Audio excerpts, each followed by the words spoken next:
কোনোদিন স্বৈরাচারের জন্মই হবে না।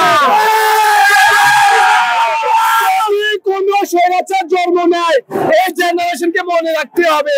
কোন স্বৈরাচার এই বাংলা আবার তৈরি হয়, এই জেনজি তাদের শেষ করে দেবে। যত বড় স্বৈরাচার বাংলা জমিনে তৈরি হয়েছে, কেউ টিকে থাকতে পারবে না।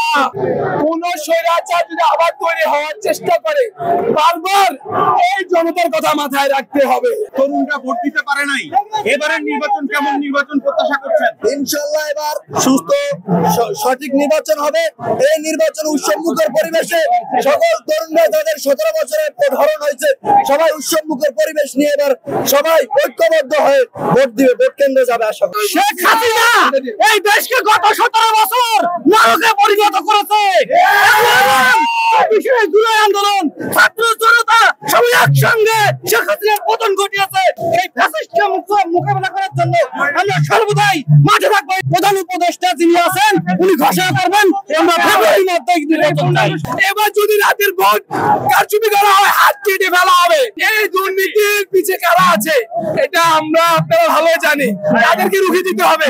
আমরা আশাবাদী অচিরে ডক্টর ইউনূস সরকারের নেতৃত্বে ওনার থাকা অবস্থাতে আমাদের এই দুর্নীতি এবং যে সমস্ত চাঁদাবাজি আছে এগুলো বন্ধ করার জন্য ডক্টর ইউনূস এবং প্রশাসন অনেক শক্ত অবস্থানে যাইতেছে। যদি বিচারের আগে নির্বাচন চাই, তাহলে আমাদের শহীদ ভাইদের সাথে গাদ্দারি হবে, আহত ভাইদের সাথে গাদ্দারি হবে, ভবিষ্যৎ প্রজন্মের সাথে গাদ্দারি হবে। আমরা চাই আগে সংস্কার, দেশের জন্য তারা যে ত্যাগ দিয়েছে তাদেরকে ওই পরিমাণ সম্মান করা প্রয়োজন।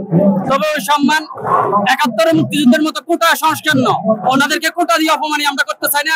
আমরা চাই তিনাদের পরিবারকে যথাযথ সম্মান দিয়ে তিনাদেরকে রাষ্ট্রীয় মর্যাদায় উঁচু লেভেলে নিয়ে যেতে। আপনার স্বপ্নগুলো আকাশ ছুবে প্রবাসীর হেলিকপ্টারের মাধ্যমে। বিয়ে, জন্মদিন অথবা যে কোনো বিশেষ প্রয়োজনে হেলিকপ্টার ভাড়া করতে যোগাযোগ করুন স্ক্রিনে দেয়া নাম্বারে। প্রবাসীর হেলিকপ্টার, নিরাপদ ও সাশ্রয়ী বাহনের বিশ্বস্ত নাম।